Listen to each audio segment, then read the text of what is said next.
12h39, Câmara Total de volta ao vivo nesta segunda-feira e, como combinado, a Mina Abreu já está nos nossos estúdios com as notícias da metrópole de Campinas, mas atualizando também, casos de Covid no nosso país, estado de São Paulo, porque a atualização ela não aconteceu nesse fim de semana, Mirna. Seja bem-vinda novamente, boa tarde. Boa tarde, Gabriel, boa tarde você aí de casa. Hoje nós não teremos, como de costume, aquela atualização diária, porque, olha só, nós temos apenas uma nota do Ministério da Saúde, que nas últimas 24 horas foram registradas aí, 128 pessoas que morreram pela Covid-19, com um acúmulo de 5.664.115 até este domingo.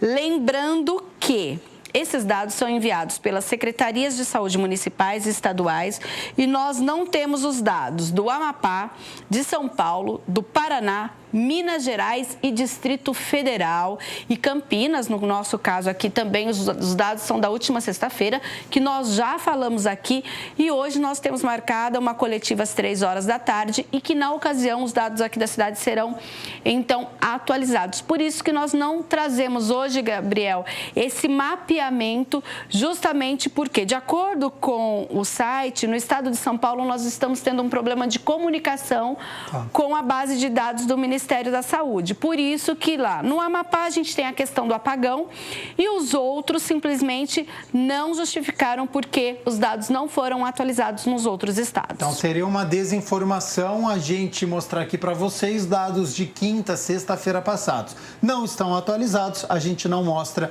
aqui no Câmara Total. Mirna, eu fiz a entrevista agora há pouco com o André, infectologista, professor da PUC Campinas, com essa suposta segunda onda que pode chegar aqui no nosso país. Nós já estamos assistindo os casos aumentando na Europa, com lockdown na Espanha, em várias cidades, preocupação também no Reino Unido.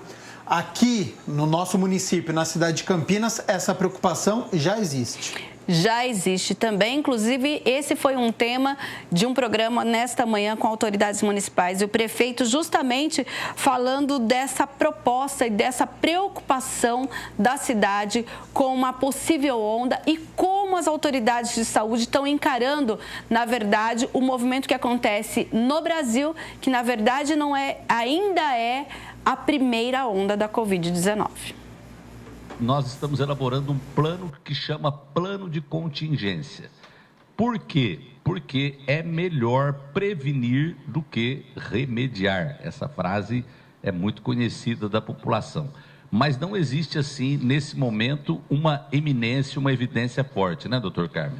Não, o que está acontecendo na Europa, os Estados Unidos é uma situação diferente, porque eles nem saíram da primeira onda. É uma situação parecida com a do Brasil, só que mais agravada. Eu acho que os americanos estão vivendo uma situação ainda muito grave. O Brasil vem atenuando a sua epidemia, mas não saímos ainda da primeira onda. É importante deixar isso claro. Nós, como o senhor disse, nós estamos elaborando agora o terceiro plano de contingência nosso. Sim. Nós fizemos um primeiro plano, que foi quando chegou a pandemia. Fizemos um segundo para um momento que nós estamos vivendo agora e teremos um terceiro para um eventual aumento do número de casos. Nesse final de semana, eu tive um congresso da minha especialidade e a gente fez uma conferência magna e eu mostrei a situação de Campinas e compartilhei essa conferência com o Dimas, que é o diretor do Butantan. O Dimas tem uma preocupação de uma intensificação desta primeira onda nossa, principalmente na cidade de São Paulo. Por quê?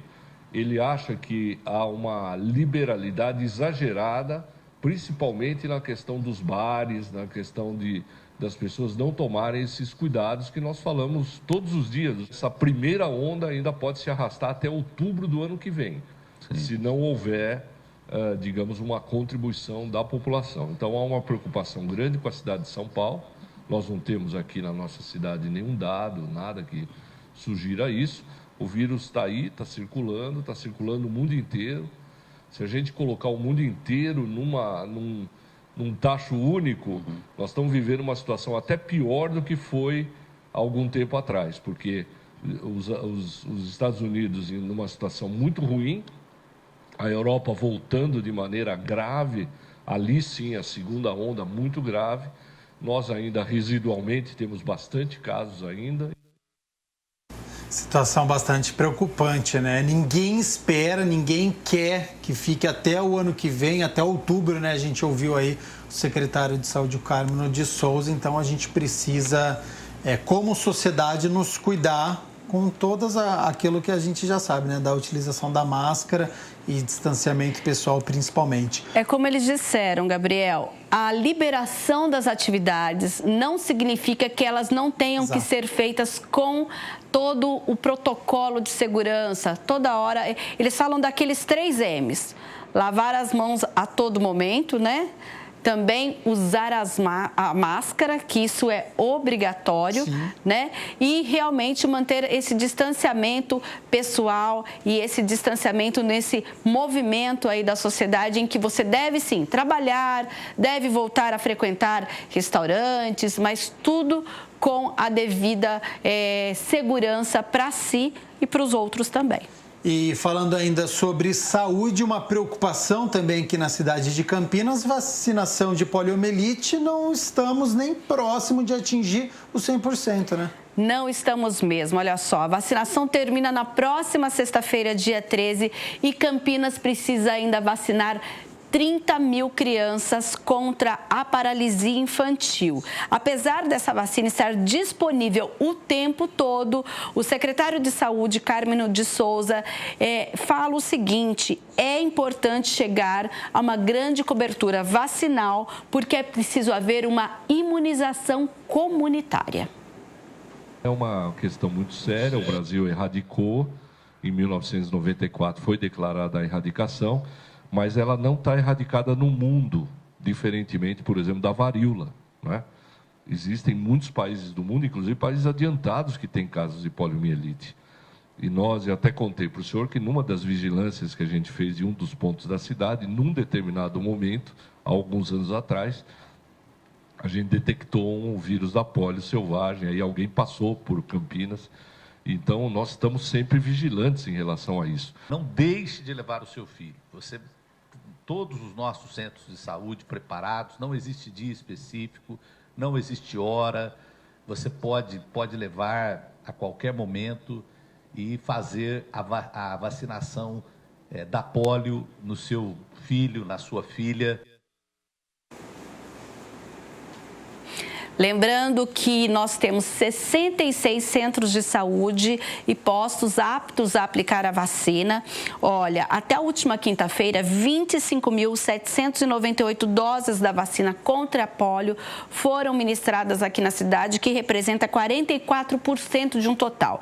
A ideia é que a gente tenha uma cobertura de 95% com 58.803 crianças vacinadas, crianças de 1 a 4 anos. Então, você que ainda não levou o seu filho para vacinar, corra até o dia 13, que é importante, Gabriel, esse momento que grande parte esteja vacinado ao mesmo tempo, justamente como o secretário disse, a gente não tem a paralisia infantil erradicada no mundo.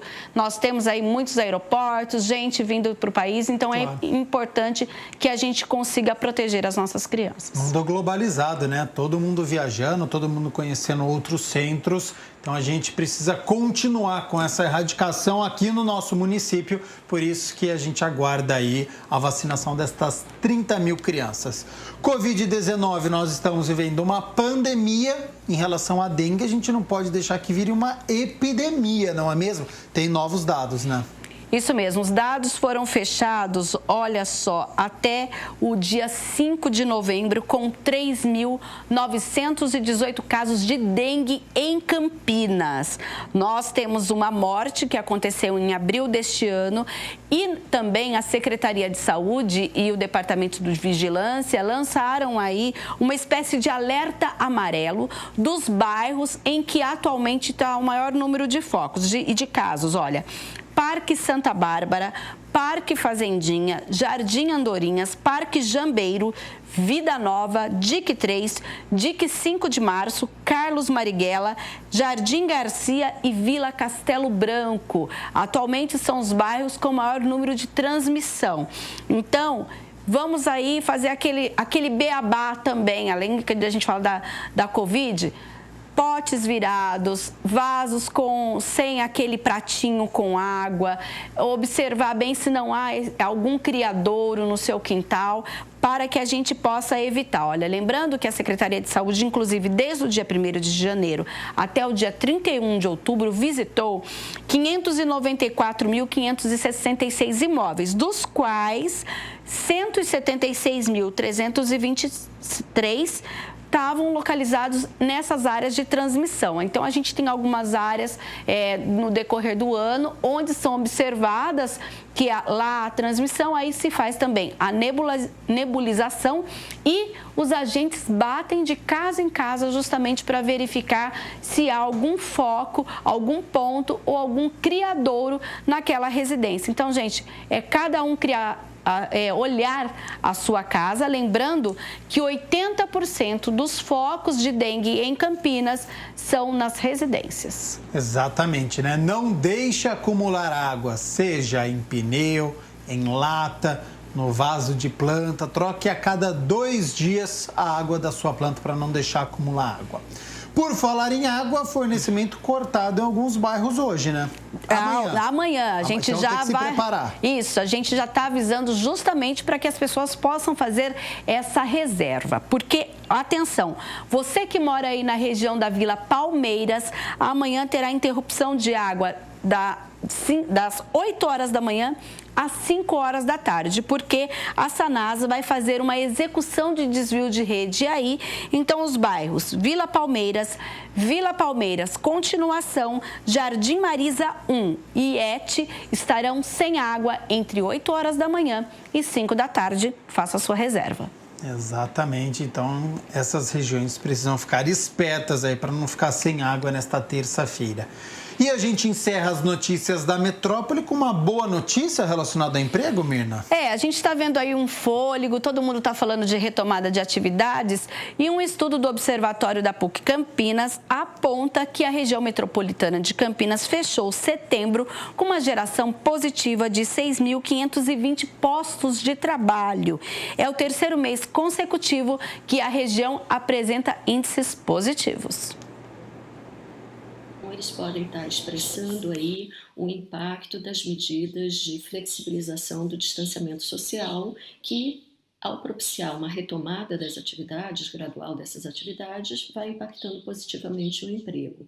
Então, essa é a primeira parte que estaria justificando aí o crescimento do emprego. Uma outra parte, não menos importante, é que as medidas de proteção à renda, mais especificamente o auxílio emergencial, tiveram um impacto importante aí também na sustentação da demanda para aquele segmento de trabalhadores informais que perderam seus empregos. E qual que é o desafio que se coloca aqui para frente, né? É que nós sabemos que essas medidas do auxílio emergencial, elas serão reduzidas, né? Essa renda será reduzida e isso vai ter um impacto sobre a renda.